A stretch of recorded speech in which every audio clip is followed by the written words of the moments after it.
Bangla motor জোরা নাবান্নার গলিতে, বুঝছেন? জোরা নাবান্নার গলির মসজিদে, নূর মসজিদের পাশে বিসমিল্লাহ হোটেল। এখানে 100 টাকায় যেমন না করলেন 1 পিস গরু গোশ দিয়ে আলু যা খেতে পারে, আলু ঝোল ভাত ডাল সব মিলিয়ে 100 টাকা আর কি আমরা বিক্রি করি। এখানে সাধারণত এই অফিসের কিছু কাস্টমার আছে, তারপরে পিএন আছে, আর একটু কম টাকায় যেমন না করলেন বেতন রোজগার পায়। এই কারণে সেই হিসাব করে আমরা এটা চালু করছি। এখানে আমার আরও 2-3টা দোকান আছে। আমার একটা দিয়ে না হইলেও আরেকটা দিয়ে আমার ফসিয়া যায়, বুঝছেন? আমি প্রথম দিন গরু গোছ চালু করছি 2 কেজি।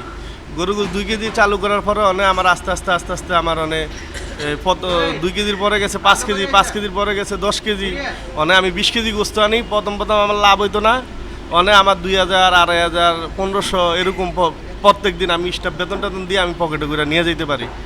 আমি গোস্তটা সলিড আনি, হাড্ডি ছাড়া 900 টাকা কেজি, হাড্ডির তেল সবজি ছাড়া 900 টাকা কেজি। একবার সলিড গোস্ত আমি নিজে দাঁড়িয়ে থাকি কিনে আনি। আগে বেটার থেকে আমি 2 কেজি গোস্ত আনতাম, 3 কেজি গোস্ত আনতাম, আমার তেমন মূল্যায়ন করতো না। মানে আমি যেমন না করলেন 20 কেজি গোস্ত আনলে, দাঁড়িয়ে থেকে গোস্ত আনলে আমার গোস্তটা একবারে সলিড মতন কাইটটা দেয়, সুন্দর করে কাইটটা দেয়। আমি যে গোস্তটা বেশি আমার আল্লাহর রহমতে অনেক স্টাফ বেতন টেতন দিয়ে আমি 2500-3000 টাকা পকেটে করে নিয়ে যেতে পারি। আগে আমার এই দোকানটা 15,000-16,000 টাকা বেচা কিনা হইতো না। আমার এখানে 30,000-40,000 টাকার মতন দোকানদারি হয়। আমার মোটামুটি ইনশাল্লাহ আমার অনেক ফুসে দোকানদারি করলে। আর বিশেষ করে বাংলা মোটরের এই দিকের থেকে বাংলা মোটর মোল লয়া যতগুলো অফিসের কাস্টমার আছে আমাদের এখানে আসলে বৈশাখ খাইতে পারে।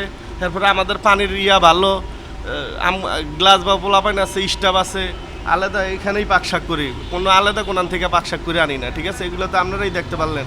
এখানে ধোয়াধুয়ি, এখানে সব কিছু সব এখানেই করি।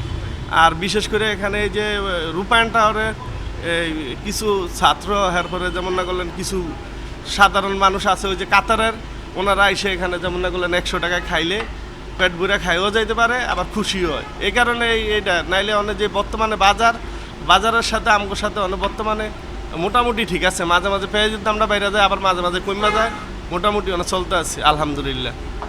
এইটাই। আর মোটামুটি ব্যবসা বাণিজ্য ইনশাল্লাহ যদি দেখি যে না 40 কেজি গরু যায়, তাহলে আমার আরও কিছু লাভ হইব। আমার যে স্টাফের বেতন হয় দৈনিক 6,000 টাকা দিয়া দিও আল্লাহর রহমতে 1500, 2000, 3000, কোনোদিন 3000 এরকম নিয়ে যেতে পারি ইনশাল্লাহ। এইভাবেই খাওয়ামো আল্লাহর রহমতে একবারে। যে মানে এটা চালু করছি, এটা আর বদ্ধ করবো না, সবসময় লিগা রানিং রাখবো। 100 টাকায় দিলেন, আপনি 100 টাকায় গরু মাংস দিলেন, মানে কি চিন্তা করে দিলেন? 100 টাকায় এই চিন্তা করে দিছি। এইদিকে অনেক মানুষ আছে যেমন না করলেন গরু গোশটা অনেক দিন ধরে খায় না, মানে খাইতে হইলেও দূরে জায়গায় 100 টাকার জন্য, যেমন ওই যে ইয়াতে যায়, অন্য জায়গায় জায়গায় এই চিন্তা ভাবনা করে করে অনেক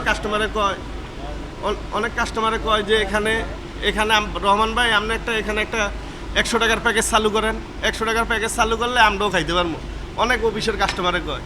এই অফিসের কাস্টমারের কথা চিন্তা ভাবনা করে বা এলাকার কিছু কাস্টমার আছে, এই চিন্তা ভাবনা করে এটা চালু করছি। প্রথম দিন তো আমার আল্লাহর রহমতে 2 কেজি গেছে, এরপরে 3 কেজি গেছে, অনেক 5 কেজি, এরপরে আস্তে এই যে 20 কেজি। আজ যে 1 সপ্তাহ ধরে আমি 20 কেজি চালাই। 20 কেজি চালাইলে আমার যেমন না করলেন 3000-2500 এরকম আমার লাভ হয়, বুঝলেন? দোকান ভাড়াটা দিয়ে, স্টাফ বেতন টেতন দিয়ে। আগে তো আমি 500 টাকা নিতে পারতাম না এই দোকানতে লাভ করে, মানে মোটামুটি আমার ভালো একটা কিছু হয়, বুঝলেন? এই কাস্টমারের কথা চিন্তা করি 100 টাকা লাগাইছি, আর নাইলে আল্লাহর রহমতে কোনো সমস্যা নাই।